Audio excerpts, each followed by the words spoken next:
Names on record. Daen Noile. Ms. Noile, you're required to give your evidence under oath. You have an option between affirmation and a conventional oath, which ends up with, so help me God.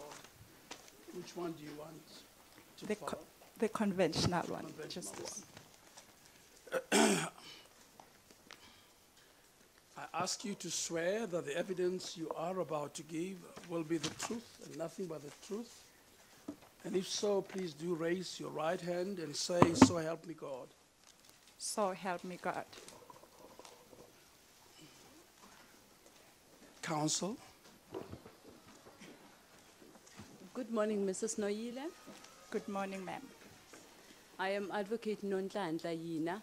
I am one of the evidence leaders. I will be asking you a few questions relating to the incidents that happened at Esidimeni NGO. Okay, ma'am. Firstly, what was your position at Esidimeni NGO? I was a CEO, ma'am. Were you the owner of Esidimeni NGO? No, I was not. I was hired by Esidimeni. Who was the owner?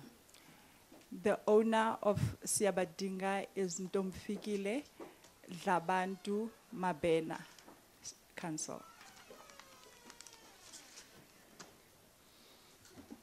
It's common cause that Esidimeni was operating at Cullinan Care and Rehabilitation Center. Do you confirm that? I confirm, Sorry, Council. there was an adult moment maybe. Could you just repeat who the owner was? Ntomfikile Dlabantu Mabena, Justice. Ntombifikile Zabantu Mabena. Thank you, Nkos. Thank you, Justice. Ma'am, it's common cause that Esidimeni NGO was operating from Cullinan Care and Rehabilitation Center. Do you confirm that? I confirm that. And it's common cause that Cullinan Care and Rehabilitation Center is a government facility. I confirm that, Council. Did you have a lease agreement with Cullinan Care and Rehabilitation Center? I did have a lease agreement, Council. As Esidimeni, that is. As Esidimeni, yes. Was it in writing or in oral? It was in writing and Do you have it a was copy? signed. I do have a copy, but I don't have it with me right now, but I will make sure that you get it, Council. Who signed the lease agreement on behalf of Cullinan Care and Rehabilitation Center? It was the then CEO, Ms. Nyatlu, and Mr. Rasitzoche. And what was Mrs. Nyatlu's position? She was a CEO of the Cullinan Rehabilitation Center, Council. And Mr. Rasuse? I'm not sure, but he is in management. I'm not sure of his portfolio, Council. And what was the arrangement in respect of rent? The arrangement was when we get the money from the mental health department, that is when we're going to start paying the rent. We were allocated with 4 wards, and it was the rent was supposed to be 7,000 rand per month per ward, which equals to 28,000, Council. And when did you take occupation? We took occupation on the 9th of May, ma'am. Which Must year? add the year, please. Oh, sorry, 2016. Thank you, Justice. And when was the first installment going to be paid? The first installment was going to be paid as soon as we received the money from mental health department. Yes.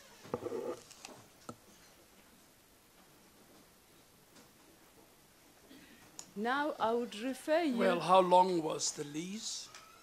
The lease, it was 2 years.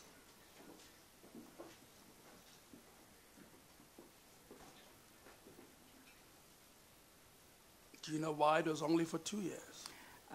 The reason I was told is that they would review the lease as we are working. They would review if do I say the conditions or the terms actually of the lease still applies after 2 years. Justice. Thank you, Justice. And when was it signed, the lease agreement? Do you remember? I'm not really sure of the date, but it was at the end of April. Was there let's start with the year. Which year was this? April of which year? Oh, 2016, I'm sorry. Was there a reason that you could not use other premises other than the state facilities?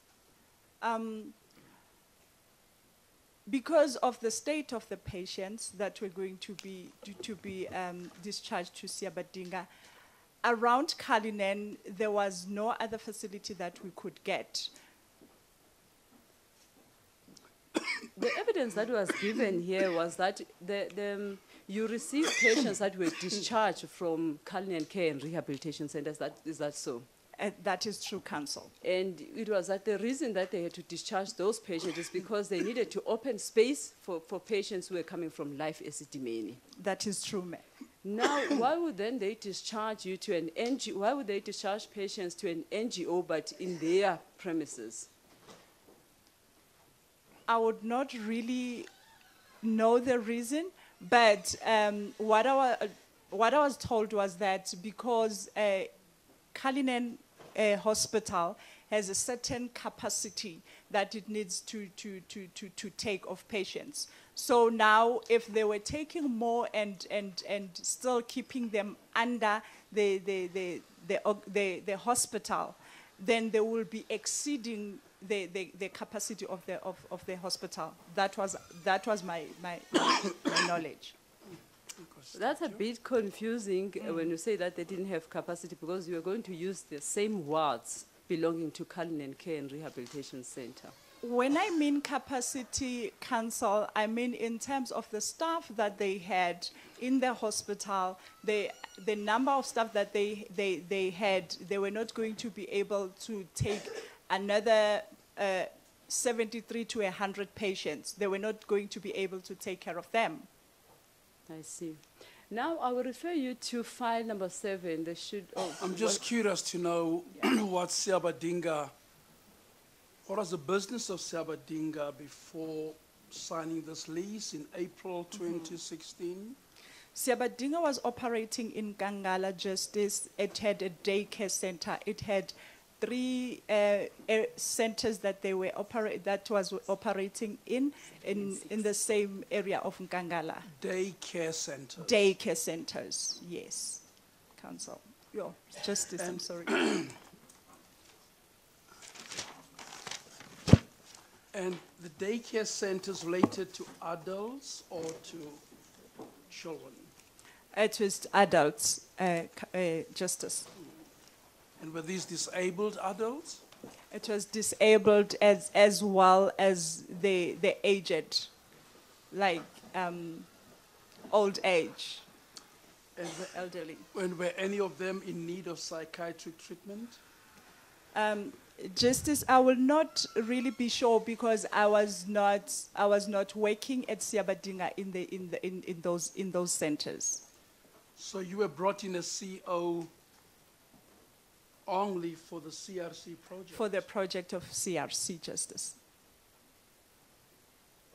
Thank you. Thank you, Justice. And what experience did you have in respect of the patients that you're going to take care of at Siabadinga?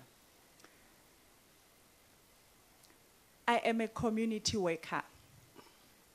I have an NGO that is called Temba Nuken Community Center that we, from 2008, we are doing home-based care, and we had an opportunity to work with Shama House, which is situated in Cullinan.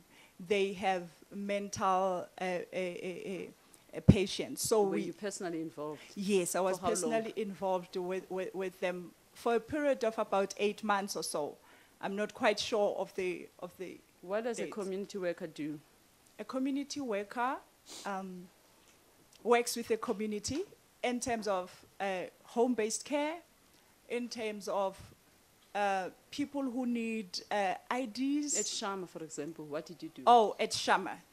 At Shama Council, we used to help them with feeding patients and bathing them and cleaning the facility. On what basis? Would you go there randomly, or were you based there on weekly We basis? we were not based there, Council, but we will go 2 to 3 times a week. I see. Maybe let's move now to the issue of license. Volume 7, a volume that has been placed before you, it contains certificates of NGOs that were appointed by the Department of Health, of Mental Health, Gauteng. Now, I have perused them, the licenses. I have perused them, and I couldn't find any license in respect of Siabadinga. Was there a license that was issued in respect of Siabadinga? It is true, Council, there is no license for Siabadinga, but what had happened is that the license that was delivered to us by Ms. Hannah Who is Jacobus. us? Maybe let's clarify the us and the we. Who is us? Okay, to Siabadinga. Yes. The license was delivered, that was delivered to Siabadinga, was the license for Life Disciples International. When was it delivered? It was delivered on the, I just want to be sure of the date, on the 30th of June Which year? in 2016. Was there a reason why there was no license that was issued for Siabadinga? When Siabadinga was receiving patients, we were having some meetings with Hannah Jacobus, and she has promised that they were busy with our staff and they were going to issue the license. Who is But Hannah Jacobus? she is I think I'm not sure, but she is, I think he is a director of mental health in Tshwane. So where was this meeting? The meeting, she came to the center itself. It's Siabadinga. Yes. so Council. when was this? The first time she came on the 13th of May, before we received the patients, because we received the first batch of patients. No, it was the 8th of May, I'm sorry, because we received the patients on the 9th of May. So when she you received came. the patients on the 9th, you didn't have a license? We did not have a license, ma'am.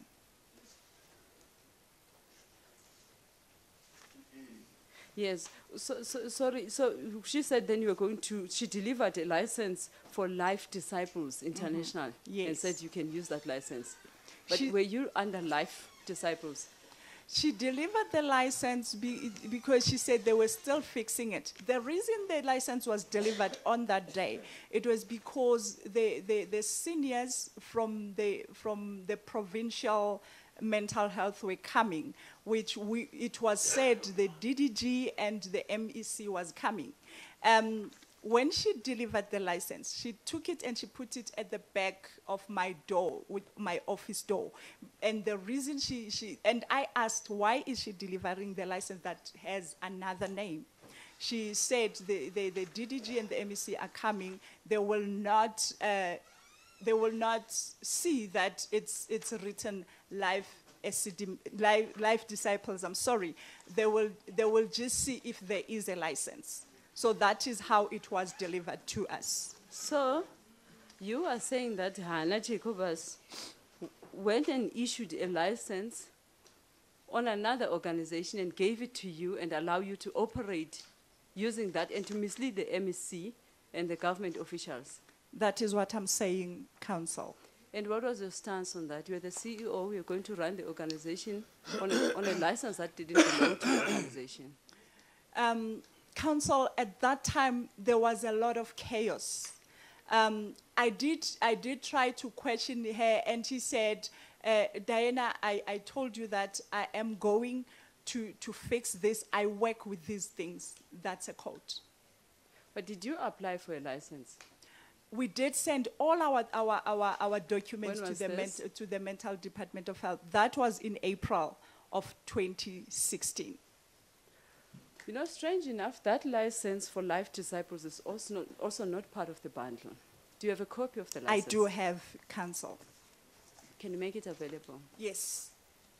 Right now, counsel? Yes, please.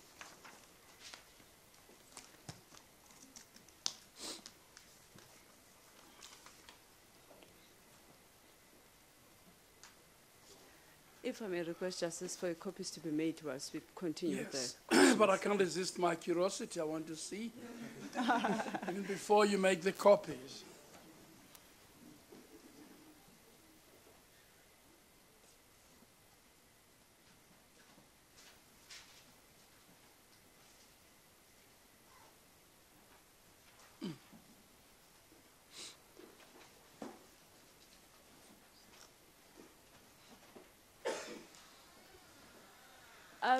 Just as a follow-up question on that one, were you registered as an NPO? Yes, we were registered as an NPO in 2011, council. Now, the other issue, I'm sorry, and what was your principal area of operation on your NPO certificate, registration certificate? I don't know if I understand clearly, Judge. An NPO normally has objects. You normally set out your principal objects. NPO to collect art pieces, NPO Oh. in welfare, I NPO Yeah. in advancing languages, Yeah. NPO in training young rugby players, I understand. etc.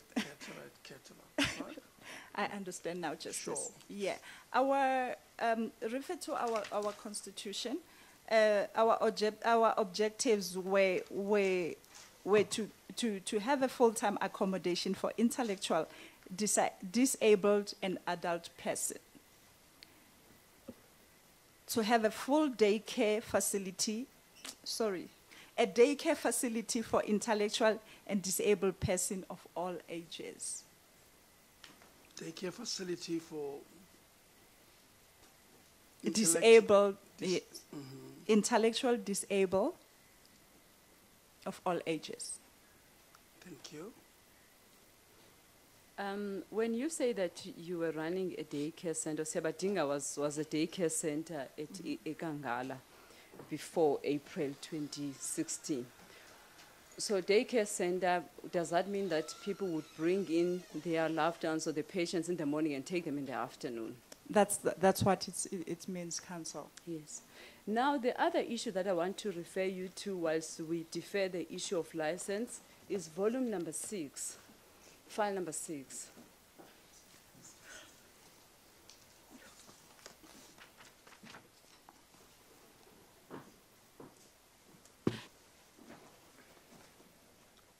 Now, file number 6 contains various agreements that were entered into between the department, Gauteng Department of Mental Health, with the NGOs who are going to provide services in respect of life Esidimeni patients. Yes. I've perused that file. I couldn't find an agreement that was signed between the department and Siabadinga. Is there a reason for that?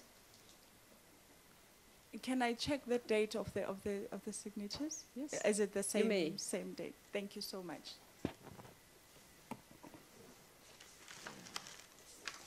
No, but the first rump of the question is, Yeah. did you have an agreement entered into and signed between the Gauteng provincial government and Siabadinga? No, we did not have justice. So what will you be searching for now? No, I was searching because I wanted to see the dates because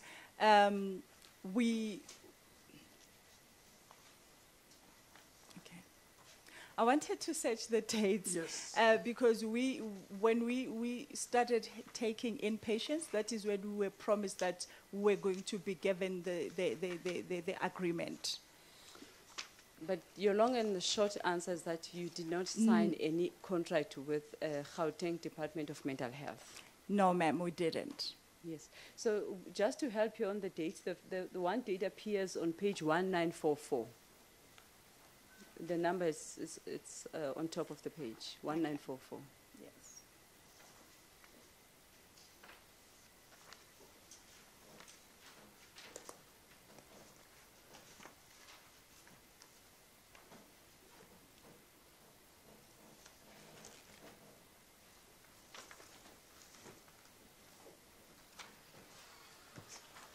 Are you there?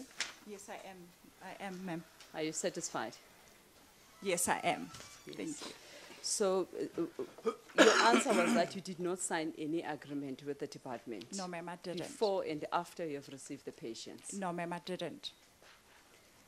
Now, the service level agreement stipulates the terms and conditions of services that was going to be rendered and the payments that was going to be received from the department. So how were you hoping to know what services you were supposed to render without the agreement? The thing is, council, during the bringing in of patients into our NGO, it was that time of pressure. So we were always being promised that our things will be sorted out by Hannah Jacobus and Dr. Manamela. And you also understand that even the payment in respect of the necessities for the patients dependent on the agreement. I do understand that, ma'am.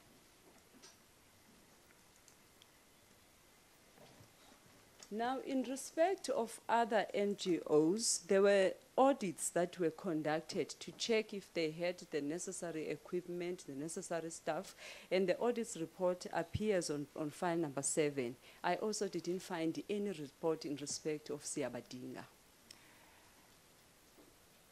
I would not know, number one, council who was supposed to come and do the audit. So was audit done? No. It was not. Yeah, it was not council.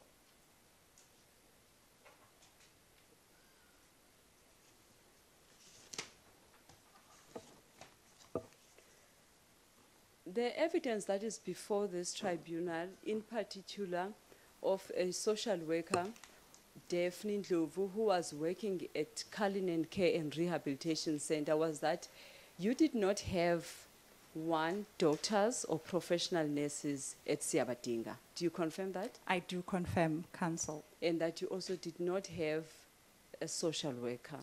I did have 2 social workers at council. Were they full-time or part-time? They were full-time council. What are their names?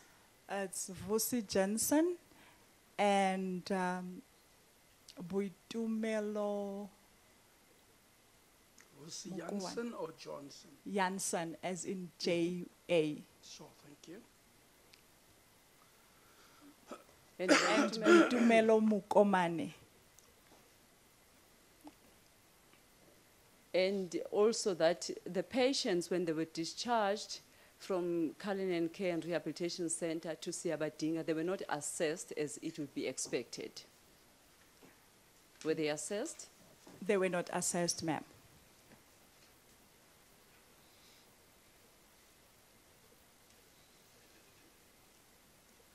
Why were they not assessed?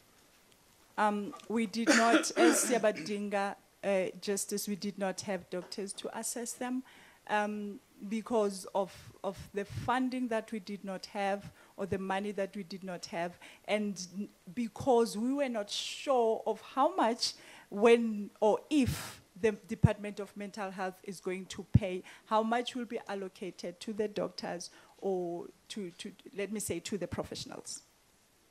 Justice. Dr. Mkajwa, who used to work at Life Esidimeni for a number of years and who had become accustomed to the needs of the patient, testified yesterday to the effect that it is a necessity that a facility that is taking care of patients of that sort should have a clinician and a dietitian over and above the staff that I mentioned earlier on. Did you have a clinician at Siabadinga? We only had 2 ancillary nurses and 2 who had done pre-nursing. You did not have a clinician? We did not have. Did you have a dietitian? We did not have, ma'am.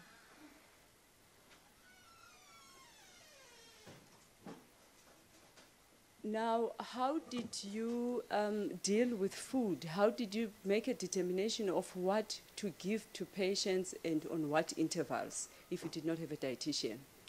2 weeks prior to the time of patients discharged to us, we had an opportunity of our healthcare workers and our kitchen staff going to the Cullinan Rehabilitation Hospital to kind of get the idea and be given some guidelines of when are they supposed to eat and who on the patients that were going to come to us, who is having salt-free diet, who is having. So you were using that? Yes, we were using that counsel. Did you believe that was Using adequate? what? What is that? Using what? We were using the information that we got from the Cullinan Hospital in the 2 weeks that the workers were there.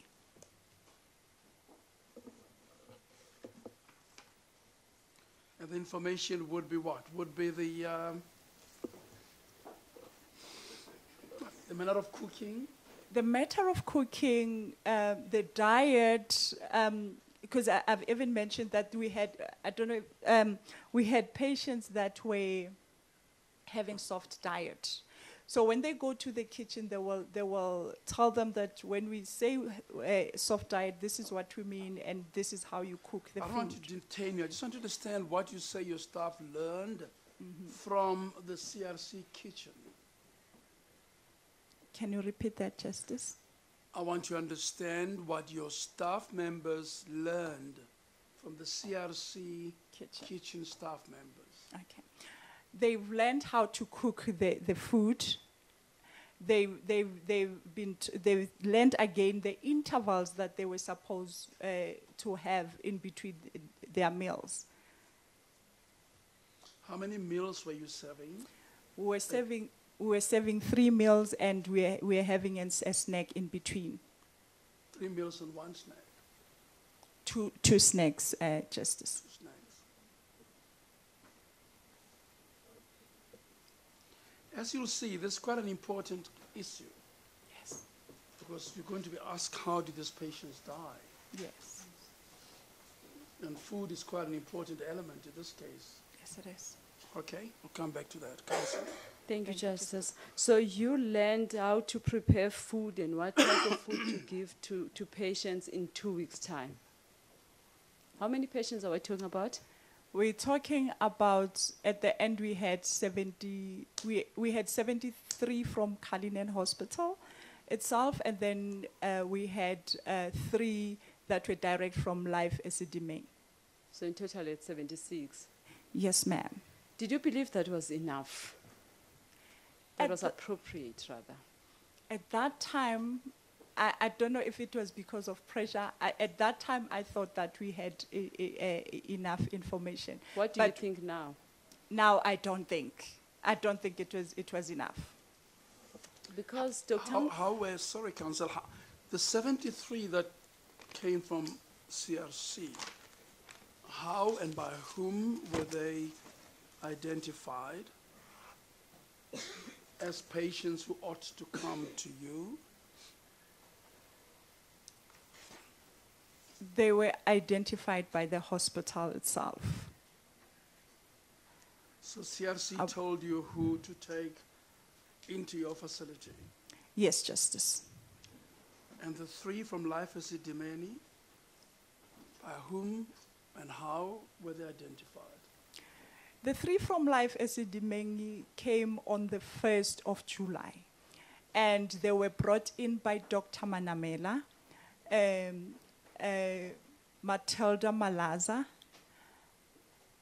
Franz Toba. Who's Matilda Malaza? She's is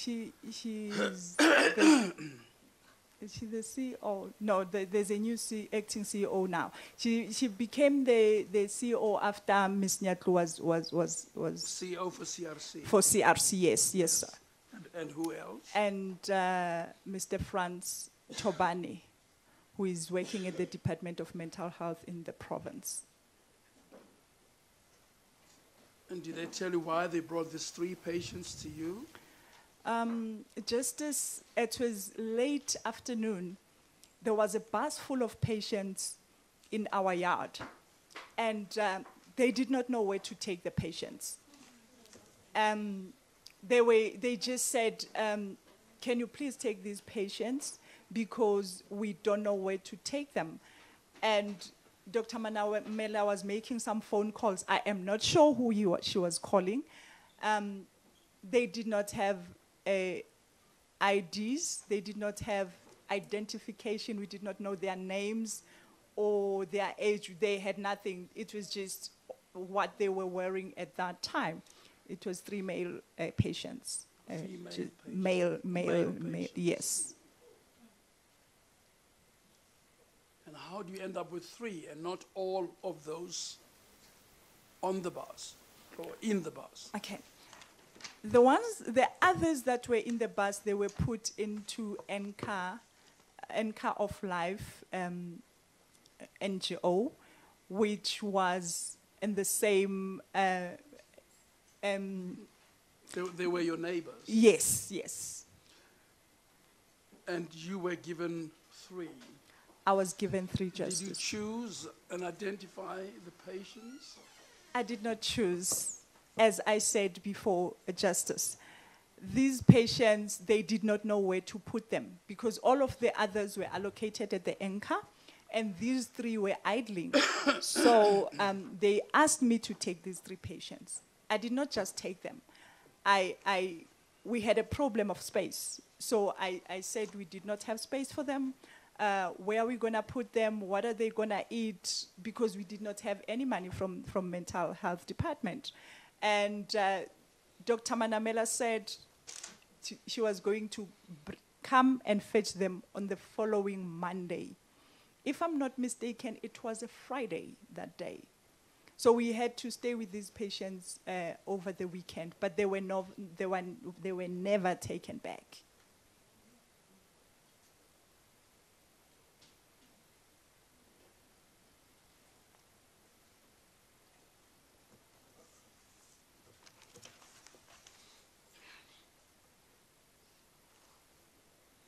Why did you take on these patients? Counsel has shown through evidence that you had no license, you had no service level agreement, you had no doctors, you had no clinicians, you had 2 social workers on your evidence, and presumably some people who could cook. You had no money, at least from the department. Why did you take on these patients? What was the game plan? Just open up and tell us what were you doing in order to achieve what? The council asked me, what do? I said I'm a community worker. Not that only I am a pastor as well. I just have the heart of helping, which has put me in this place right now. The achievement was to help these patients that did not have a place to stay or did not have a person to take care of. I did not have money, yes. It was promised by Dr. Manamela and Hannah Jacobus that the Siabadinga issue was going to be sorted. Did you have the skills to look after the patients? I did not have justice. Being a pastor, why did you operate under a false license? I did not go and sought after the license. I retaliated when the license was given to me because I was expecting to get a license that was written a Siabadinga. For the record, the license admitted as ELAH 40, 40. You're explaining why you would operate under a false license? Should I continue, Justice? Yes, please do. Thank you. Again, I would say, I would again say, I did not go and pick up the license. It was brought to us because an official was under pressure of her superiors. And I did not just accept the license. Under what pressure were you? They may have been under pressure, which they've never told us what it was, but under what pressure were you to take on vulnerable patients without anything that would help them? Why did you do that? I was not under any pressure, Justice.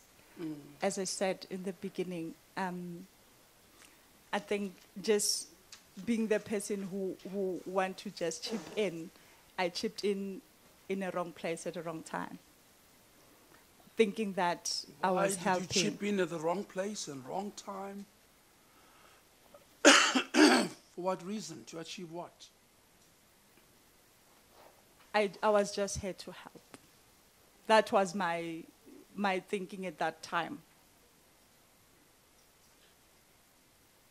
Why did you want to help when you didn't have the means to help? I wouldn't have an answer for that, Justice, to be honest. Why didn't you demand the means so that you can help?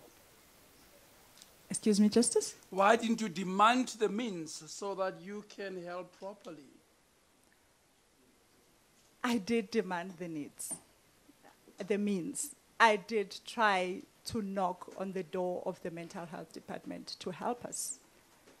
Who did you ask? I asked Dr. Manamela herself. I asked Hannah Jacobus. But as I said before, the answer I would get, I want to talk for my NGO, the answer I would get will be that we right now are pushing to take away the patients from life. Esidimeni, the deadline is closer. Everything else will be sorted after that. Counsel. Thank you, Justice. Whilst we are there, did you have SASSA grants for the patients that you have? I did cancel. I had 14 SASSA grants. 14. To finance 76. Yes, cancel. What was the reason that you didn't have in respect of the rest? Daphne, the social worker of CCRC, was busy with the applications of others. And we had some other patients who did not have IDs. So she was even busy with other applications of the ID documents, ma'am.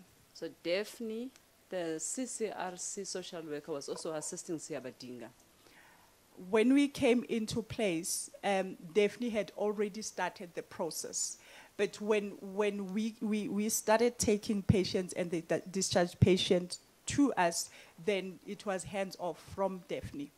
Now, other than the 14 grants that you were, or rather, how much was this per grant? How much were you receiving? The first month, it was 2,800 per person. 2,800. 2,800 per person. The second month? It was 1,800 rand. Other than this money that you were receiving from SASSA grants, did you have any sort of subsidy that you were receiving? We did not have subsidy, but we were helped by some of the parents. They donated food, they donated some money as well. Was it sufficient to feed 76 patients and to take care of them and to pay salaries?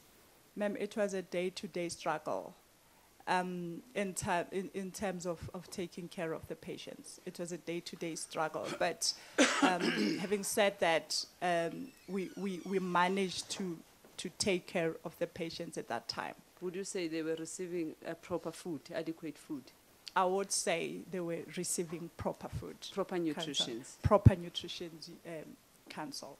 And now in respect of linen and that kind of stuff, how did you finance that?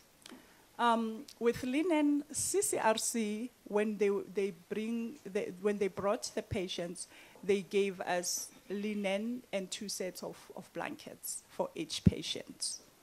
In respect of other stuff, washing machines, stuff that you needed in the kitchen, that kind of stuff, how did you finance that? We did have those equipments. We got them from Donations Council, and we did take from our houses as well. Did you get the donations immediately after you had received patients, or after or before? Some of the donations we got it before, some of the donations we got it in between. Were Council. they money or assets? They were a form of assets and food. What type of assets? We were donated a washing machine, tumble dryer, a laptop, a fridge. Those are the ones that I can remember right now, Council.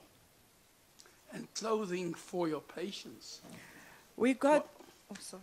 Yes, no, you can go Sorry, ahead. Justice. That's the question. Okay. I want to know whether was there clothing and where it came from. There was clothing, Justice. We donated clothes from ourselves.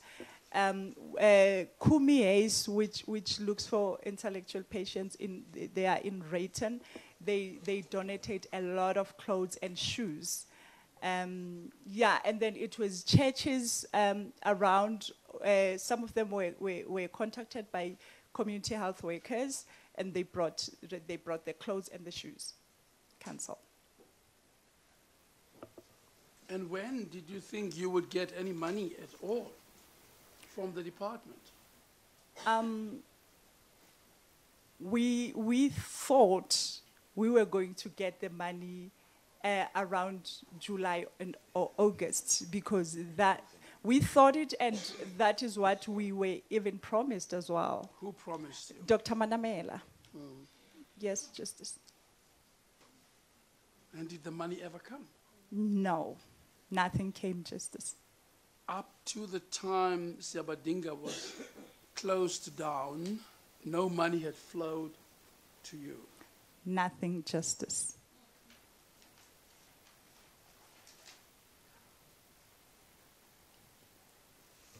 And how long was that period? From May 2016 up to? Up to the 12th of July, 2016, Justice.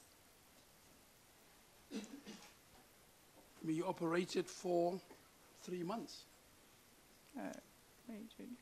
Just 2 over months. 2 months, yes, Justice. You would not have received the money because you had no contract with the department. Do you agree? Now that you're saying it, I agree, but at that time, promises were made. So I believed at that time that we were going to get the money. That is why we continued with the program, Council. Mrs. de Villiers, one of the family members of the patients who were admitted at Siabadinga, Yako Stores. Yeah. Do you remember Yako Stores? Very well, Council. Testified that the situation was so bad, they had to come up with desperate measures to make sure that their patients, their beloved, had food and clothes. They also had to contribute. As I said, some of the family members did contribute.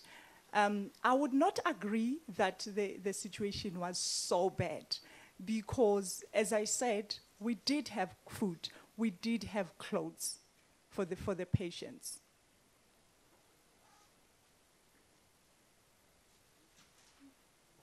Did you pay your staff? Our staff was not paid, Council. And did they remain for the duration of the 2 and some weeks, months? They did, Council. What staff did you have other than the 2 social workers and yourself? We had 2 auxiliary nurses. We had 2 who did pre-nursing. We had 30 community health workers. We had 8 staff that was working in the kitchen.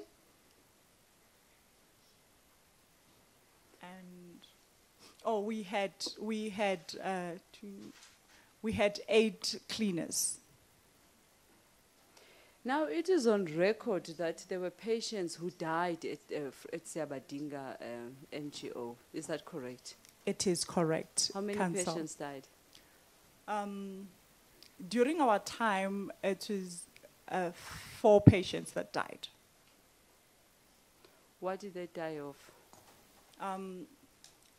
One died, let me see. One, it was Tian Krause to be exact. It was pneumonia. Tian Krause is a name Yes, of a of a patient. Was it a man or a woman? It's a man, a justice. Yes, that's the one. And what about the 3? Excuse me. The 3, what did they die of? Okay.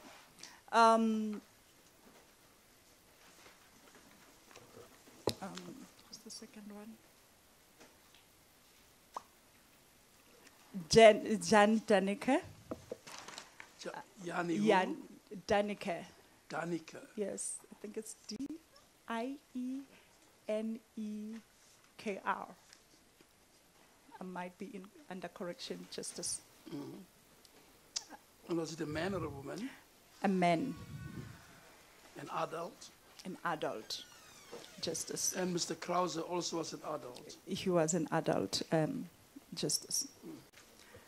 Mr. Jan Daneke was a palliative care patient. This was confirmed by the doctor at Mamelodi Hospital.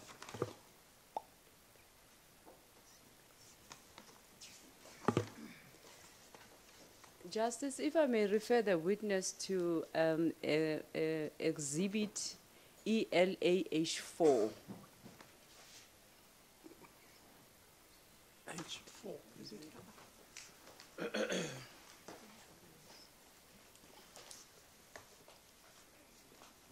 It's the comprehensive schedule of the deceased. Yes.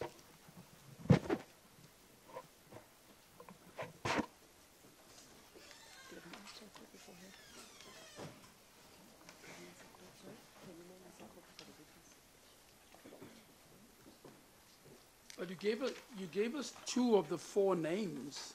Oh, Can you remember the other 2? yes, the other two, I'm sure council will refer you to the schedule, Okay. but can you give me the other 2 names? the other 2 names was Jabulani Mhlongo,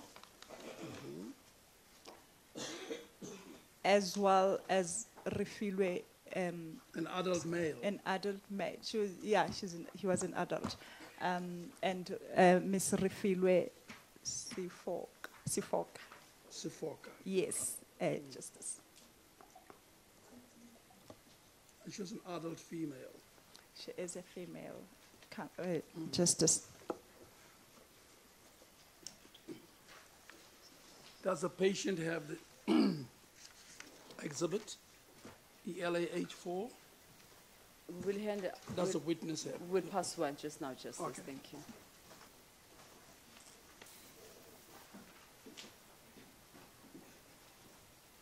Ma'am, that is the schedule that was compiled by the Ombud during his investigation. Now, if you turn to the second page of the document, at the bottom, you will see columns and rows. Right at the bottom, you will see Siabadinga Yes, I do see. and the Counsel. names of the patient who died at Siabadinga. Sorry, council, you've got to take me there. I missed the That will be reference. the second page, Justice. Yes. Just the document is not numbered. Right at the bottom, up Justice, there. there is Siabadinga. On this page, there are 6 patients who died at Siabadinga. and the 7th one appears on the next page, and then the 8th one appears at the bottom of that page, of the page where. Can you see what Yes. council is referring you to? I said You see justice. that, yes. According to this report, which was compiled by the Ombudsman, 8 patients died from Siabadinga. In actual fact, it's 9 altogether. I can see that, Council, but some of the patients that died, we were already out of Siabadinga. I can see the dates which are written here, because at Siabadinga we left in July, the 12th of July. That was the last day. With Frederick's Elsie,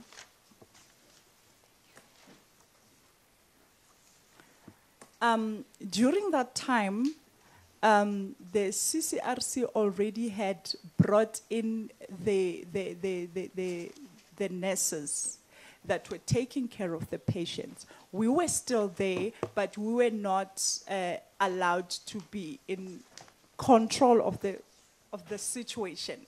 Yes, Justice, I beg your pardon. It's actually 7 on the second page, and then 2 on the page that follows that one, which makes the number to be 9. The point, ma'am, is that all these 9 patients died during that move from CCRC to Siabadinga and back. And your evidence is that you did not have professional staff. You were struggling financially, and these people died in the process. And the conclusion of the Ombudsman is that they died as a result of that process of being moved from CCRC to Siabadinga and back. Do you wish to comment?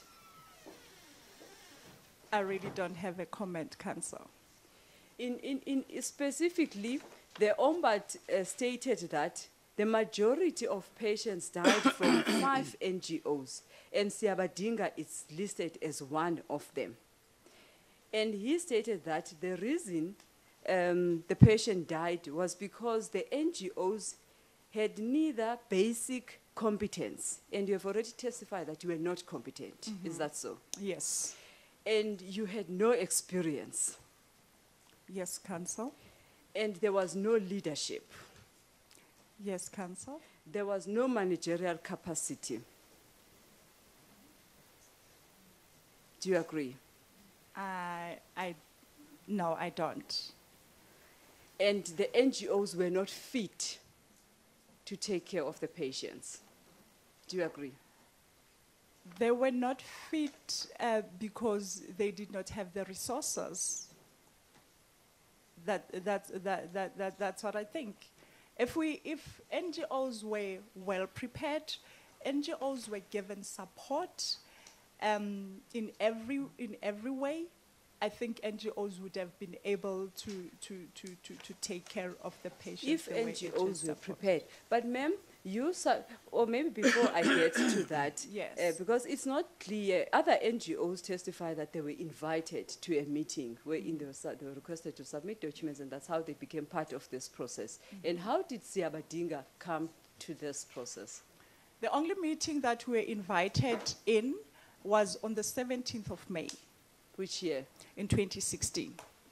And on that day, But you already had taken patients because you signed the lease agreement in April. I'm sorry, it was on the 17th of,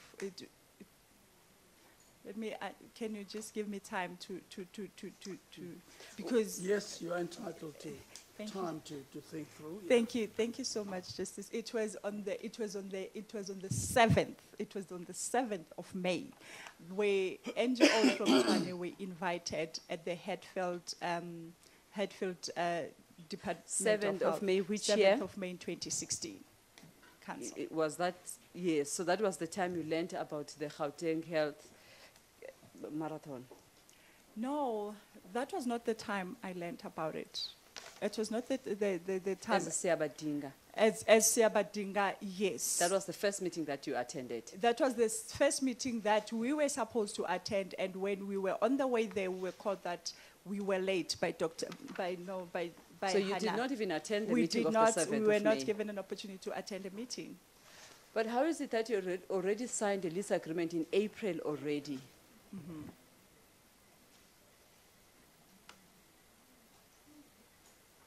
You signed a lease agreement with CCRC in April Yes. so that you could take care of the patients that will be discharged from CCRC Yes. as well as that will be coming from Life Esidimeni in April, In April, yes. end of before the April. 7th of May. Is that so? Yes, That's it a is. bit confusing. Do you want to explain that?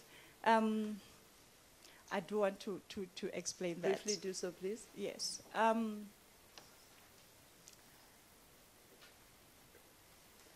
Maybe s- let me unpack it for you. Okay, Why did you thank sign the lease in April? What did you want to achieve by entering into a lease agreement with CCRC?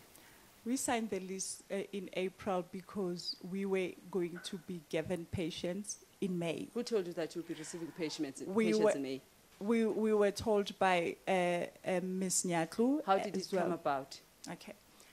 I would just want to say our story is a bit complicated.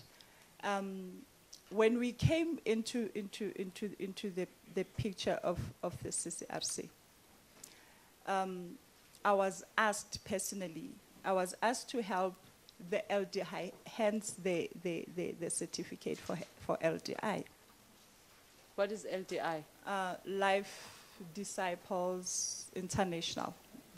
There's a certificate that I just gave Yes, it to yes. you now. Yes.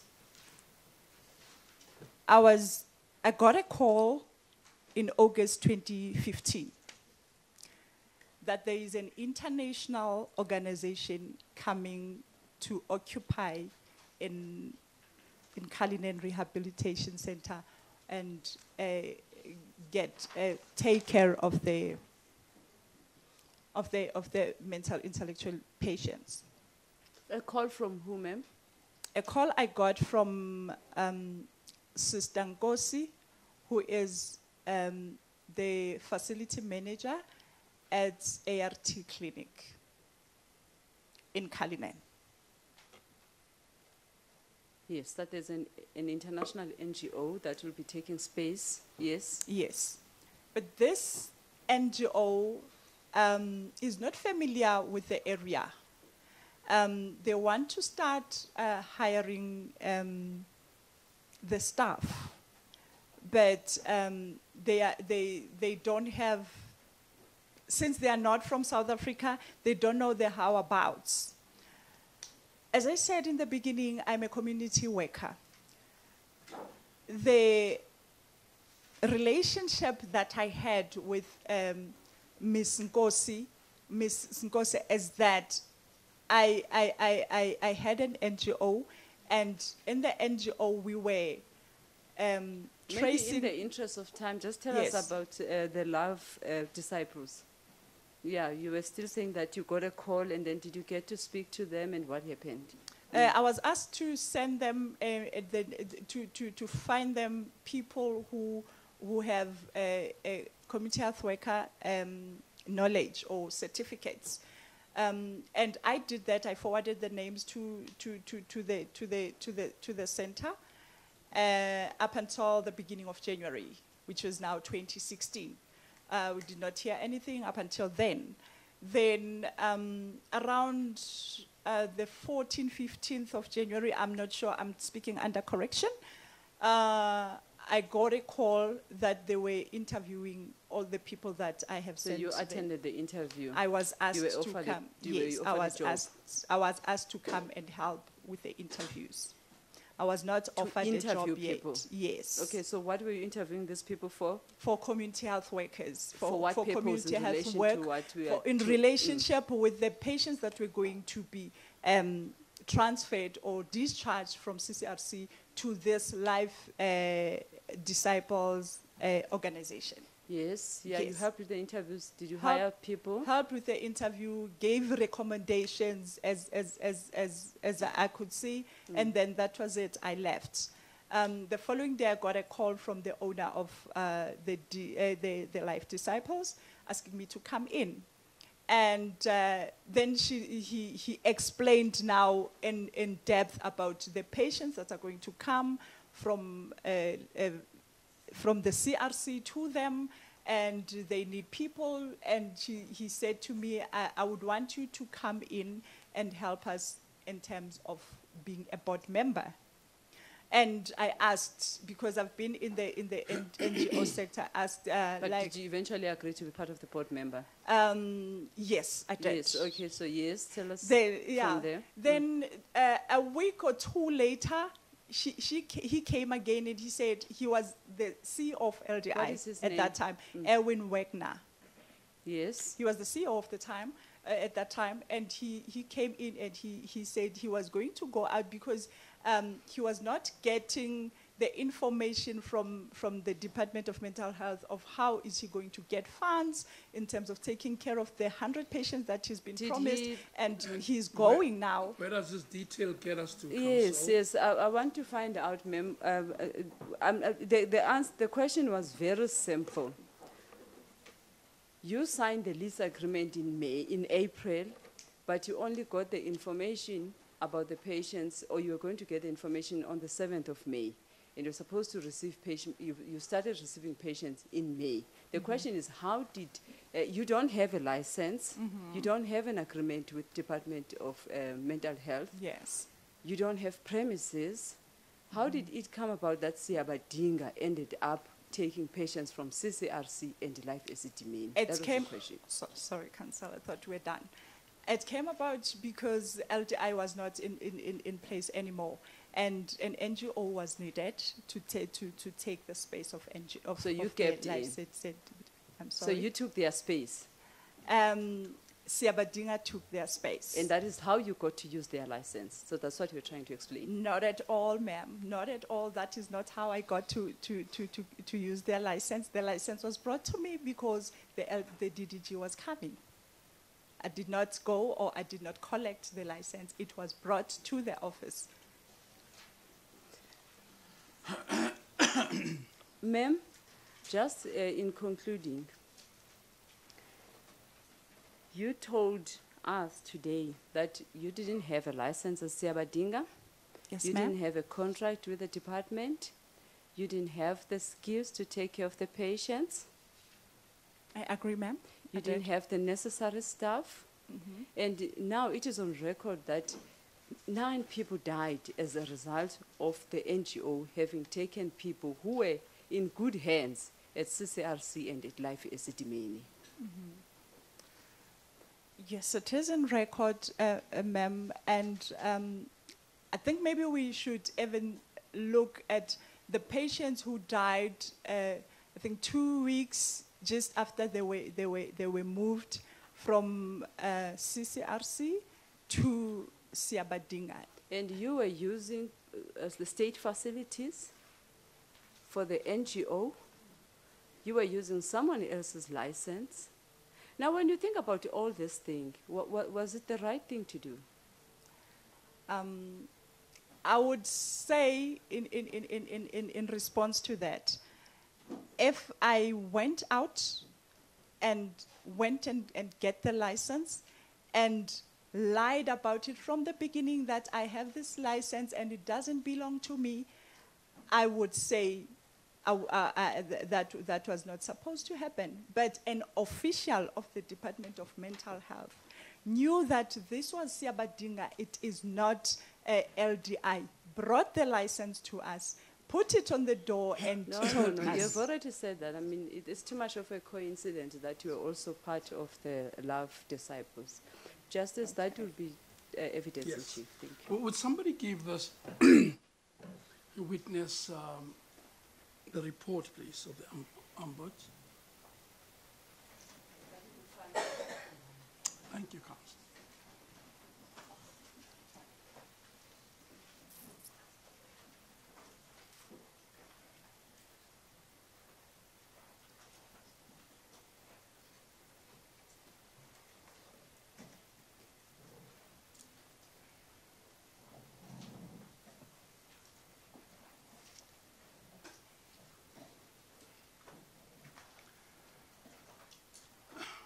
If you open that report, you'll notice that it was compiled by the Ombudsman, Professor Malekapuru Makhoba. Can you see that? And you know about it. You've heard about it by now, haven't you? I did hear about it, Justice. And he did interview you. Did he? I don't remember. You don't remember talking to him? I don't remember talking to him. Well, let's go to page Justice. 15. The numbers are on the left bottom.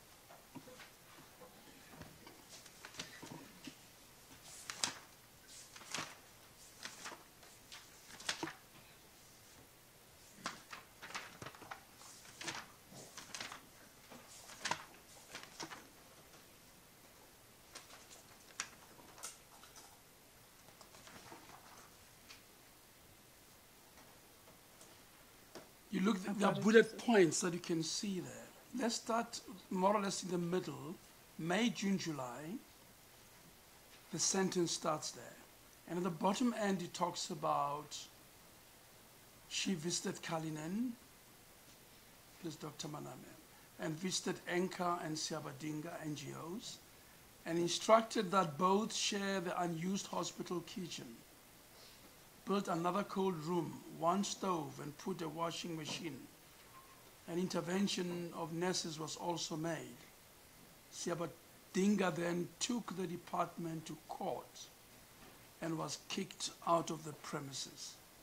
What is that? Can you explain that? We were served on the 12th of July with a court order to get out of the premises. In response to that, to the court order, that is when we went to court. Who had asked for the court order against you? Can I check Yes. the court order? Because I have the copy here. You litigated with the departments. I just want to get the details of it, and this appears on the report. Mm-hmm.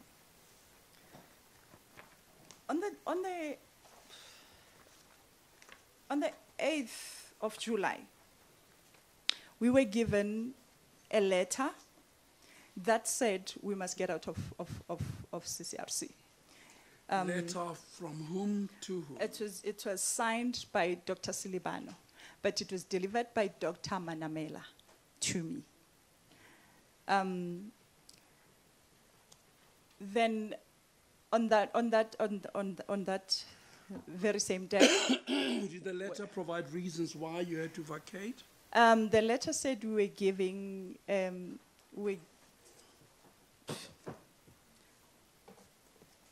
I just check it?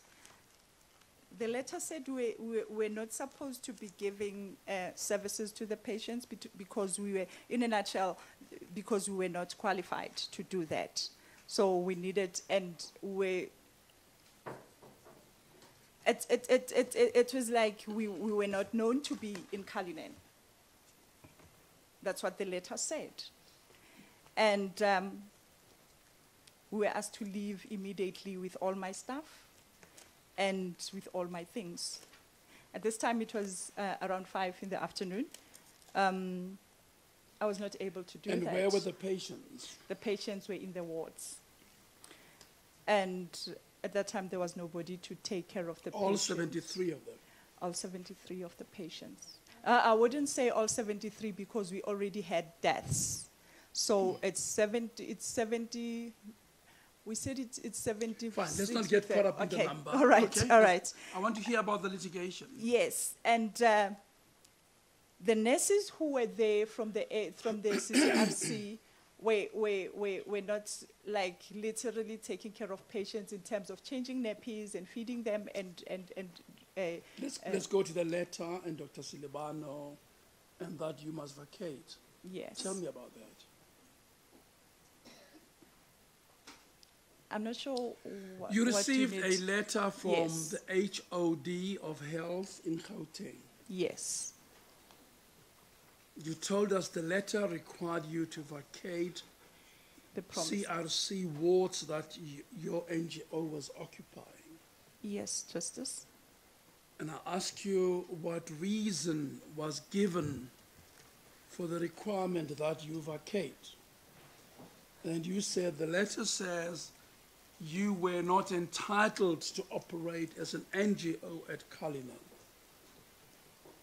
Now I want you Yes. to move on from there and tell us the Okay. story of the litigation. Then I went back to the wards because the letter was delivered in the office of the CEO of the hospital. And I told my staff that we need, some of them were busy changing patients, and I just told them that they must leave everything that they're doing because we need to get out. And then the staff wanted some answers.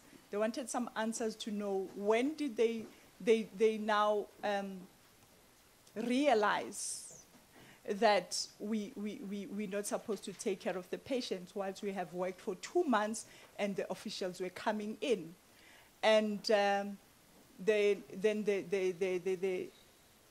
the management that came with us, with me from the CCRC, told the workers that a letter has been given, there's nothing that they can do. After the letter, And after then the you letter, got a court order. then we got a court order on the 12th. We did not go out justice because we needed to, the patients had nobody to take care of them. And then the staff would come from the 8th up until the 12th. Then on the 12th, I got a call from Ms. Matilda telling me that I need to come to court right now. And I asked, why do I need to Who go is to Ms. court? Matilda? Ms. Matilda was the then CEO after Yes. Ms. Nyaklu. Then I... That's Miss Malaza. Oh, I'm sorry. What did I say? I'm You said sorry. Matilda. Yeah, I think that's her name, Matilda Yes. Malaza, yes. Yes. Sorry, Justice. And I told them I can't come to court because I don't have a representative. And he said, no, we're just going to talk and sort this thing out. I said, there's nothing to sort out because I already had a letter that is taking me out. To cut the long story short, I contacted Solidarity and told them the situation. Then they went into court to represent us. That was on a Friday, if I'm not mistaken. No, that was on the 12th. And then I was told that they had a court order. Which was served on you, and it required you to leave the premises immediately. Yes, Justice. What did they say you did not do that requires you to go? They stated the issue of the license, as it's been stated here as well. They stated that we did not have the nurses and the doctors, although it's not in like written like that, but they just said we did not have a staff that was needed. And you went back to court represented by Solidarity, is it? Yes, we did. And you wanted to set aside the eviction order, did you? Yes, Justice. And did that succeed? It did not succeed, Justice. Why did you resist the eviction? My thing was that, as I said again, we were there for 2 solid months. The officials of the department came several times. Even the MEC came, and she told Dr. Manamela. MEC MEC visited Siabadinga. MEC Qedani Mahlangu visited Siabadinga. What was the purpose of her visit? The purpose of the visit, Justice, was to mediate or to find out what was happening between the 2 NGOs that were now operating in CCRC, which was Siabadinga as well as Anchor of Life. And did she approve of your operations? Did she look around, and was she accepting of what you saw? She did, Justice, because in her words, she instructed Dr. Manamela that she needs to get us two big stoves and industrial washing machines. Now, in the same report,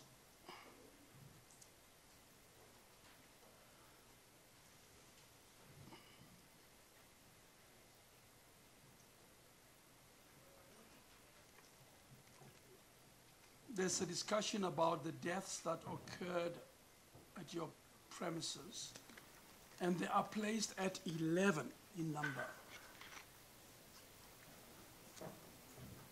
And for that, I'd like you to go to page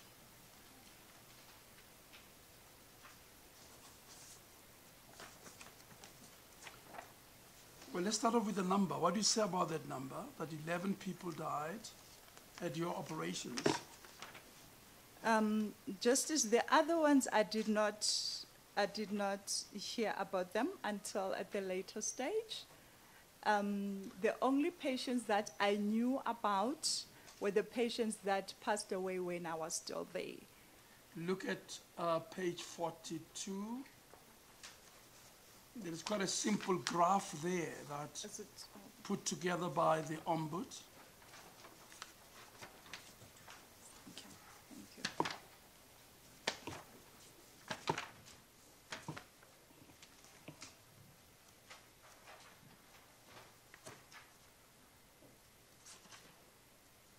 Have you got it?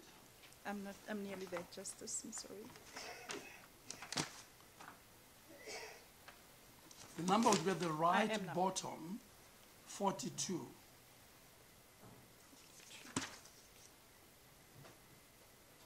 And NGOs are ranked according to the percentage of people who died. Number of people who died is a percentage of the total. And the total then was 118. But if you look at that graph, the fourth highest number of people who died at your NGO. Can you see that? I can, Justice. And in fact, 11% of total deaths occurred at where you were working. I can see that, Justice. What do you say to that? Did you think you had what it took to look after these vulnerable people, Pastor? It is very sad that this has occurred. I did not, at that time. Can you just confront the question first? Yes, Did okay. you think you had the means to look after them? That is, to prevent them from falling into harm, from dying, from I thought- deteriorating in their condition. Did you think you had all that to be able to help them? I did think that at that time, Justice. How could you have possibly thought that? You have no license, you have no nurses, you have no money, you're asking around every corner for everything you needed. You're fighting with the department. They think you're no good, even they thought you were no good. And you are one of the first to be thrown out in this operation. Why on earth would you hang on to this? And 11 people die in your hands. That calls for an explanation, surely. What is it?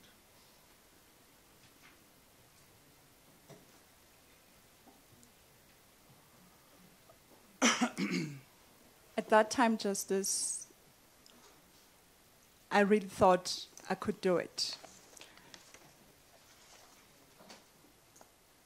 But as these things are put on the table right now, I can see that I was not capable to do it. And it is very sad that lives were lost, and I'm part of that.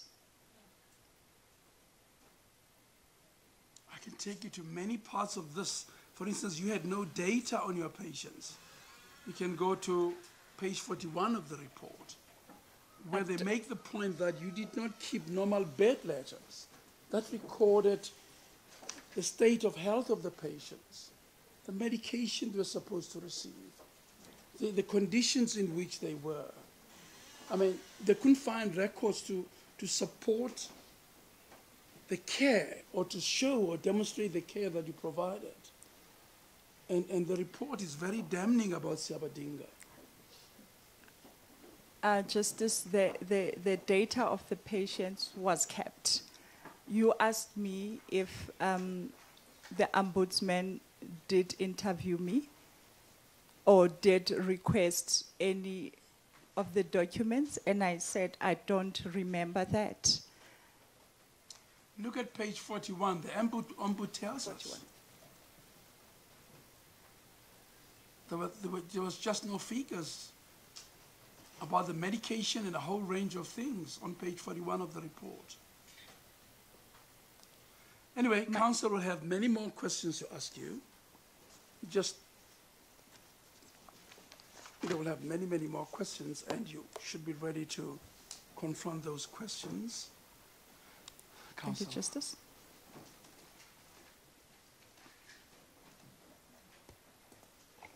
Thank you, Justice. Good morning, Ms. Naile. Good morning, Council. I represent the families of 55 deceased, 55 people who died during the process of the Marathon project. I just have a few questions. You were appointed as a CEO, the Chief Executive Officer of Siabadinga, is that correct? Yes, Council. Does Siabadinga have a board? It does have a board, Council. Who sits on the board? It's Pastor Dolo. I'm not sure of all of them. Okay. because How we many don't have- members of the board? It has 7 members. Okay. And did they exercise any oversight in the running of Siabadinga? Mr. Dolo did. Did he express any concerns? He was concerned. He was a bit concerned of the finances. He was concerned of the food. If we're going to be able to get food for the patients, yeah. So earlier you said that there was adequate food and proper nutrition. Yes. Why was your board member then concerned about the food? It was when the program was introduced. He was concerned if where and when are we going to get food. It was before we got the patients' counsel. And you assured him that it will all be in order, that the food would be procured and everything would be fine. Yes, I did, counsel. Have you ever run a residential facility before? Not at all, counsel. You say you had 2 auxiliary nurses and two people who had pre-nurse training. Yes. I won't ask what pre-nurse training is. I just want to know, were they trained to work with mental health care users? I don't think so. I don't think so, counsel. Did you ask them whether they were trained to work with mental health care users? Yes, I did. So what was their answer? With the pre-nursing, what the answer that I got, it was just the introduction of nursing in general. Were they trained So- to work with mental health care users? No, they were not. They were not. They were not, counsel. You said that you interviewed the community health workers Yes, I did. for this project. Yes, counsel. Were they trained to work with mental health care users? They were trained to work with mostly the aged and the palliative. Some had palliative So care they were not nursing. trained to work with mental health care users. Yet you recommended their appointment. Yes, I did. Thanks. You spoke about 3 patients from Life Esidimeni that were on a bus. They were idling, and Dr. Manamela said that you need to take them, Yes, ma'am. and that she would collect them the following Monday. Yes, it did. And you say this never happened. It never happened. Do you know what happened to these patients afterwards? I really don't know because I think a week after that, that is when we were kicked out of the facility. Council? Do you know what happened to any of the patients who were under your care? Not at all, Council. Have you tried to follow up and find out where they are? I tried, but I was not allowed to because I was told that I have no business in finding out about the patients because the patients belongs to the state. You say that your staff were not paid. Yes, Council.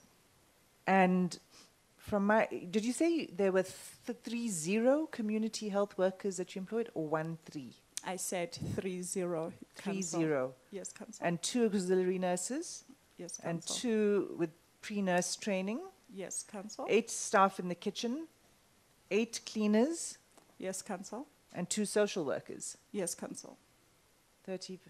So that adds up to 52. 52 all in all. None of them were paid. None of them were paid, Council. Were you paid? Not at all, Council.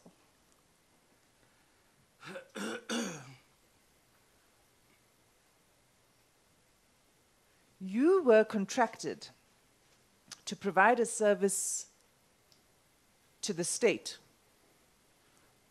to care for patients who were dependent on the state. Is that correct? I wouldn't say I was contracted because I did not sign the service level agreement. So all I signed was the discharge forms that came from CCRC. Okay, so there was no formal contract. Yes, As a Council. CEO, you deemed that to be fine, not to have a formal contract. I did not but deem it to be fine. As I said before, Council, I did try to follow it up a number of times, but the response I was getting from the officials of the Department of Mental Health is that they are pressed of time. They had to finish the taking out of the patients in life. Esidimeni. Everything else was going to be sorted. We even promised some training on the 14th of July. Council. Did you ever say to them, I'm sorry, but without a contract, I can't operate? Without a license, I can't operate? Did you ever say, it's just not possible? I told Hannah Jacobus a number of times that I'm working and I'm not sure if these people that are working with me are going to be paid. I'm not sure if in a long term the patients I'll be able to sustain in terms of getting food and all that. But So you at were the same- concerned then? I was really concerned, Council. And the same answer I would get, and I am sure that is the same answer most NGOs got, was that everything will be sorted after the discharge of the patient from life. Council. But did you say that I will not begin? I cannot begin with no fridge, no washing machine, all of the things that have been listed both by Justice Masineki and my learned friend. All of those things that you didn't have. Did you not say, I just cannot begin without that? Unfortunately, I did not, Council. Did the department inquire as to the qualifications of your staff? The only concern that they had as the department was having a sister, a qualified sister, which I said to Hannah herself, I cannot hire another person on the staff if I don't even know how much we're gonna get and when we're gonna get it. Were they aware that you had not a single staff member who was qualified to work with mental health care users? I would say that they were aware because, again, I would say they were very concerned, or they were questioning me not having a sister. That was the only staff member they were asking about. Did you provide medication to the patients? The nurses, the ancillary nurses were the ones who were giving out the medication. And they were registered to dispense medicine? I don't think they were. Did you They are ask? not. in my finding out is that the ancillary nurses are not qualified permitted. to give Correct. the medication. They're not permitted to dispense. Yes. So why did you allow them to dispense medication against the law? Because, Council, at that time, we did not have, now we are in this situation of having these patients. And these patients need to be given medication, need to be taken care of. And I raised that a number of times with But nevertheless, you did it. When you Yes. agree that it was not lawful, you agree that you knew that they were not permitted to, but you allowed them to. I agree.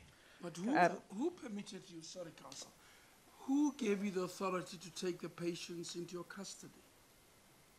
How did that happen?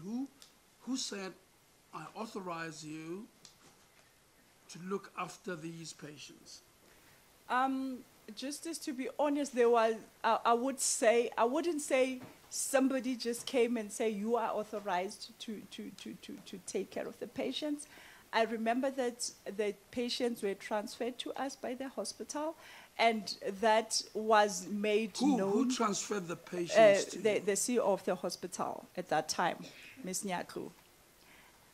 And that was made known by Ms. Nyaklu to Dr. Manamela and Ms. Hannah Jacobus. Hence, they came into the organization a number of times, even when we were having patients already. And I remember when Who physically brought the patients to you? the patients were physically brought by the sisters of the hospital, CCRC. I think one of them was Sister Mguni, and the matron of the CCRC at that time, Sister Masejo, and Sister who? Masejo, Masejo. yes.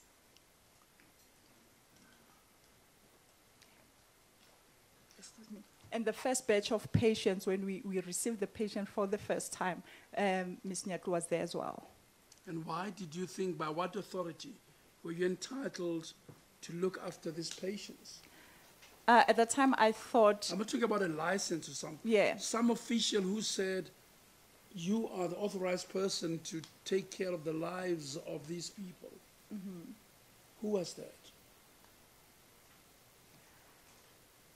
Okay, I can change the question. Okay, Why thank you. did you think you were acting lawfully by receiving the patients? Who gave these people and placed them under your care? By what authority? I don't know if I can answer that, Judge. Why did you think you had the right or duty to look after the patients? I wouldn't say it was a right. I thought the duty part of it, thank you for putting it that way, the duty part of it, I thought that I was helping, and because I'm a community worker, I chip in, that might not be taken as something that I was supposed to do, and right now I'm really thinking that I was not supposed to do that. Justice.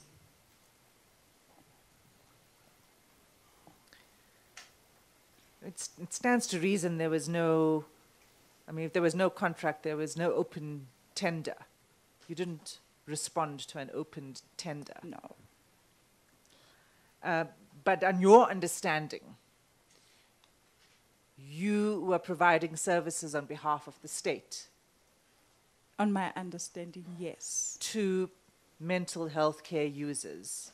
Yes, Council. And those mental health care users were dependent on the state. Yes, Council. Were you aware of the constitutional rights of the mental health care users under your care? Yes, I was. What were those rights? I would think a right for proper care, right for food, proper diet and protection. Anything else?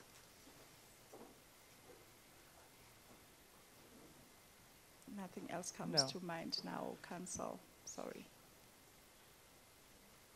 So you're aware of the obligations you had to respect the rights of the mental health care users and to protect the rights of the mental health care users under your care as Siyabadinga CEO. Yes, Council.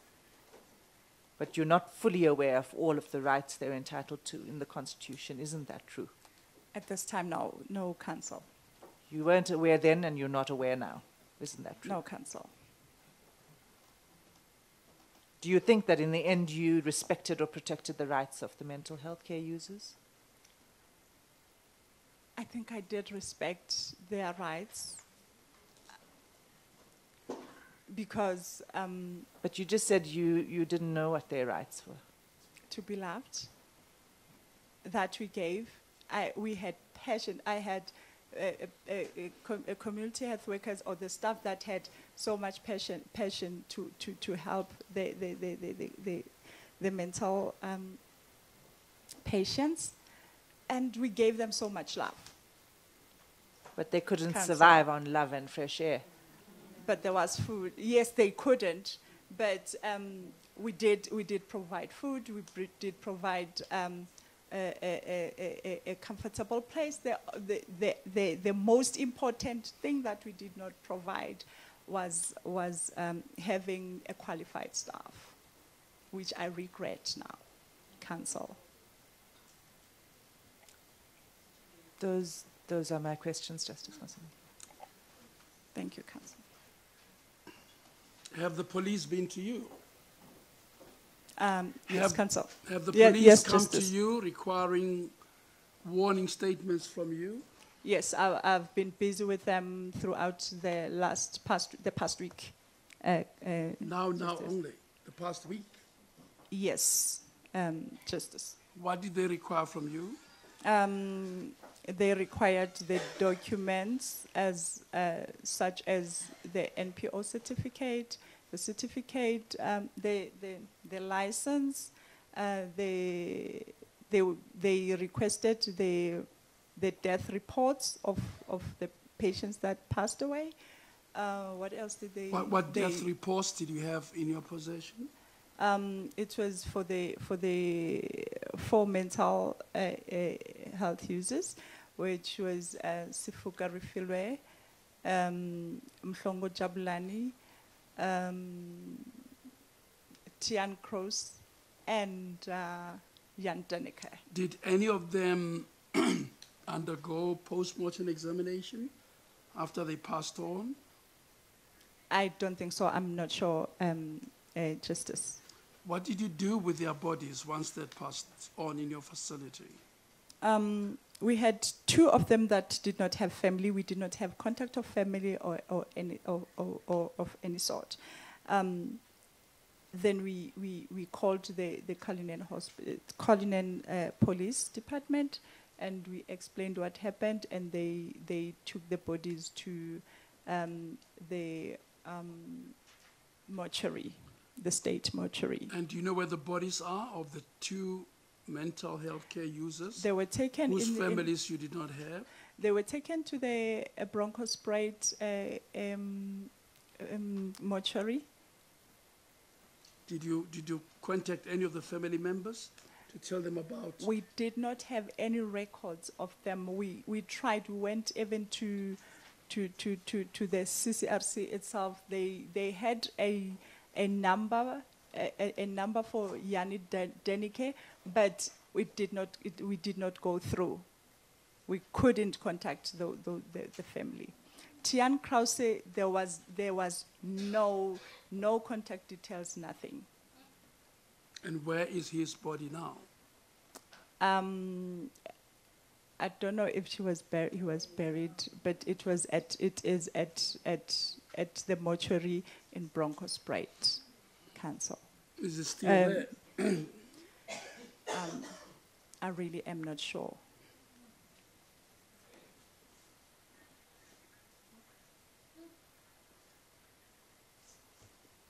Counsel. Who have I? Oh, Advocate Krause. Thank you, Justice Museneke. Ms. Noile, I appear for the survivors of this project. Most of the questions that I wanted to ask is already being asked, so I'll be very brief with you. Can you just tell us, do you know why the Life Esidimeni contract was cancelled? Did they tell you at any stage why you had to take these patients, in other words? The information I got was that there were costs that were being cut. Life Esidimeni was charging around 10,000 per patient.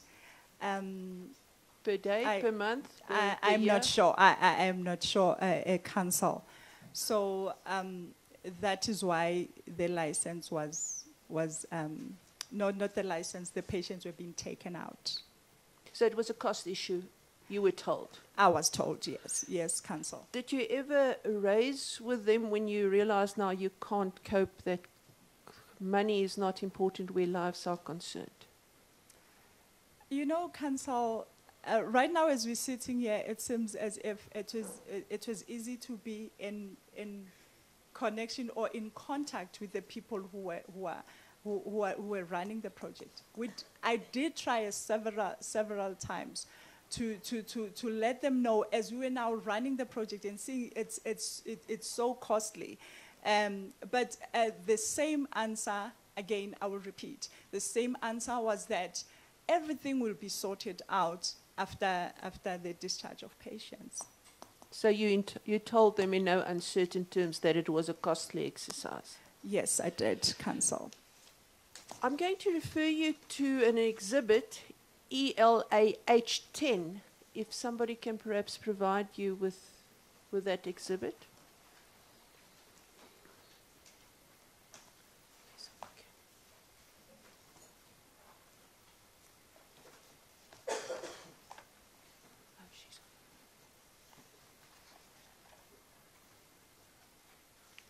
While we're looking for the document, do you know somebody by the name of Pieter de Jager?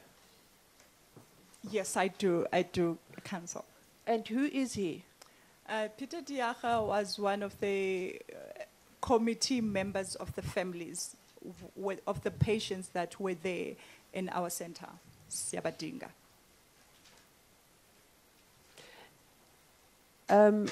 He wasn't part of your NGO itself? She had a sister that was in our NGO. I'm just going to, just as I'm seeing that we're still looking for the document, but could I perhaps continue, not to waste time, and just read the first paragraph of the letter? Yes, please do. Ma'am, you don't have the letter in front of you, but it's Okay. dated the 28th of June 2016. So it was after you received your first patients, but before you were terminated. Yes. And it says, my name is Pieter de Jager and I'm on the Siabadinga NGO committee and therefore presenting the parents and the guardians of all patients in care of the current NGO Siabadinga under management of Diana Moyile. Would that be an accurate description of who he was? Yes, council. He then raised a few concerns in this letter. You call them few, counsel.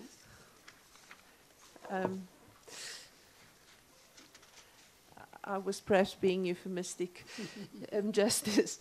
I would really want to go through them with you. Okay. I'm going to give you my, oh, okay. Thank you very much. I have it, council. You have it. Yes, Could thank you you. just turn to the document? It was basically to the department and to the role players in this department that this letter was written. Do you agree? Yes, council. Now, in paragraph 1, on page 1, he says all medication and chronic medication was ceased and placed as a responsibility of the NGO Esidimeni. Do you agree with that? That your clients did not get proper medical treatment? Where is that, Council? I'm sorry. Which paragraph? The first paragraph, under please see below our combined feedback with regard to the current state of this issue and our concerns and actions thereof. First paragraph.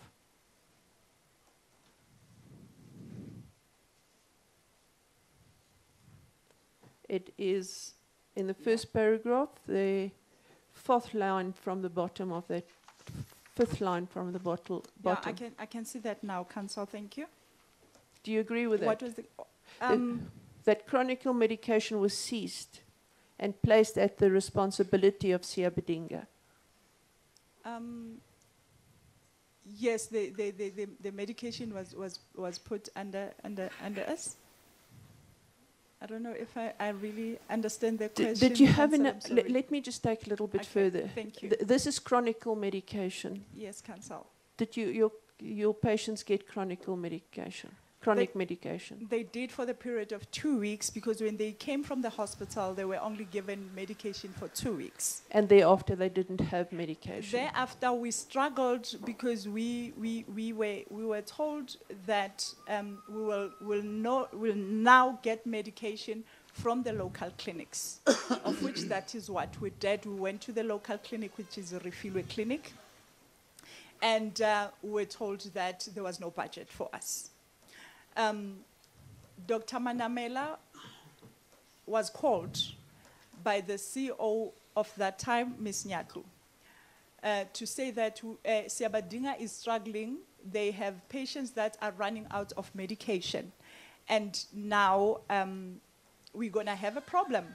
And Dr. Manamela said that was going to be fixed. I was not part of that conversation. I was not in. I'm just it's talking of what I had. And at that time, Mr. Pitsi, who works at the Department of Health as well, in Tshwane, was called as well. But at the end of the day, we were told to go to the pharmacy, to the regional pharmacy in Tshwane. But it was after a struggle, Council. So just in short, there was a period that we had about 23, speaking under correction, 23 patients that did not have chronic medication. Yes, but it goes more than chronic medication. It also goes to psychiatric medication, and that's why the local clinic couldn't provide them with that. That's why you had to go to the regional hospital. Yes, Council. Paragraph 2, I just want to check with you, were you paying 28,000 Rand per month for the 4 wards? I was supposed to. I was going to pay that when the Department of Mental Health had paid. That was the agreement. So you didn't pay the amount? I did not pay the amount, Council. Then Mr. De Jager says that there is the minimal infrastructure. He refers to a 2-plate stove to prepare food for 73 patients. What do you say to that? We did not have 2-plate stoves. We had a 4-burner gas stove, and we had a 4-plate of the electric stove, Council. Yes, let's just put that in time. At the time when you wrote this letter, did you have the at the time that this letter was written, Council, those things were already there, because the kitchen things were put in the kitchen on the 13th of May 2016. So that is wrong. That is not true. Okay, and one Council. small washing machine to do all the laundry and linen?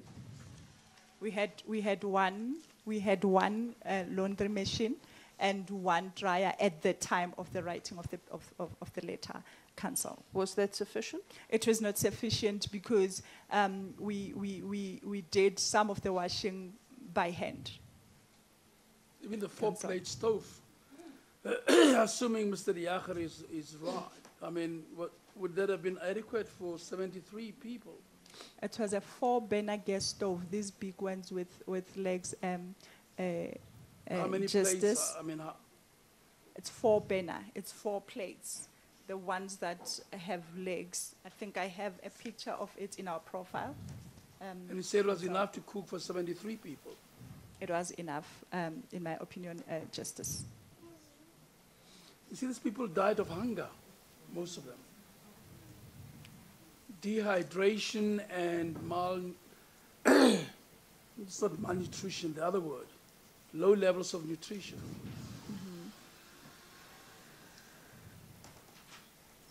And you want, I would, you're giving us this hunky-dory picture of everything being right, and all the evidence points to the opposite end. You know what I mean? No, yes, This I hear detail is gone through to demonstrate to you that you did not have enough to look after these people. And you keep on coming back and saying, no, it was enough. I don't understand this. Justice, I did not say everything was well. I think I did admit several times that at that time, when the thing was happening, I thought, but now sitting it and looking at it, I see that things were not done the right You way. see, if you had everything you needed, you wouldn't have gone out to ask for donations and Exactly. to ask for clothes and ask for food. And isn't it quite obvious Definitely. that you were under-resourced and Mr. Diacher is correct? I don't dispute everything he has said, Justice. I agree, even the first paragraph that he was saying, and I Can you think even of any explained reason that why we he even would washed the clothes. Fabricate all of this. He did not He wrote fabricate it in anything. July. I mean, In why June. would he make these things up? He's a committee member, is concerned, and takes the time and the energy to write line by line what he observes. But the suggestion that he might be untruthful startles me. Justice, Because all the things point towards almost lack of resources. there was a lot of lack of resources, Justice. Please go ahead, Counsel. Thank you. Ma'am, if I can turn to paragraph 7. It says Dr. Manamela has been involved and reported very aggressive towards staff at CI Bedinga in a lot of discussions with the CEO of CCRC and with yourself. And no positive outcomes has been founded. Is that a true reflection? Yes, Counsel? Were your staff treated aggressively by Dr. Manamela? Yes, Counsel. Can you give us an example? I would give you an example of the 18th of June, 2016. It was a Saturday. At that time, we were operating in 4 wards, as the lease agreement said. That afternoon, Dr. Manamela came into the center, and he told the staff, my staff, that we're only gonna use 2 wards as from that day. At this Sorry time- to interrupt you. Dr. Malamela is the he or she? She. She, yes. Did I say he? I'm sorry. No, I'm just wanting to make sure Okay. that I've got it right. Yes. Thank you, Counsel. He told us there's another NGO that is coming that's going to take over two wards. Now, the capacity of the wards is 25. At that time, we only occupied 3 wards, which was we had 73 patients. And then he came and he literally moved the patients herself from one of the wards to pack patients in 1 ward. We ended up having around 52 patients in a ward of 25. So that is the example I would use of acting aggressively to the staff. The reason he literally pushed the patient was that What the do you mean staff herself? physically pushing the patient with a bed, not shoving, but physically taking the patient from the ward into the other ward.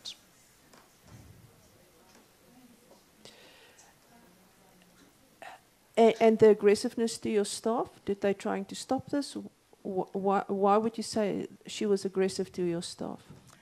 I would say that because the report I got was that they said she cannot move patients without notifying me or saying anything to me. And she said, these are the patients of Department of Mental Health. These are our patients. The mental health department has made a decision. Siabadinga is going to use only 2 wards. That would then coordinate with paragraph 7, which says, according to Dr. Manamela, it has been decided at the Department of Health that there will be a second NGO placed on the same premises as Siabadinga and use the same facilities. Then the writer continues, overburdening existing mental health facilities runs the risk of inadequate treatment of patients with acute mental illnesses. Do you agree with that? I agree, Council. And then he says, Siabadinga patients has been moved into 2 wards without proper consent of caretakers, patients or guardians. Do you agree with that? Yes, I do agree, Council. I'm not going to go through the whole of the letter. Could I just ask you, one of the questions that the writer is posing is, who has done a proper investigation to move sexually active patients into a ward with other immobile mental health patients? And that's paragraph 6 at the bottom of the 2nd page.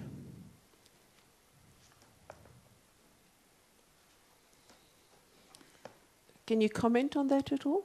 That was one of our concern, Councillor, when the patients were packed in one ward, because there was no I don't know if I may say it's criteria, or there was no saying this one is severe, this one is active.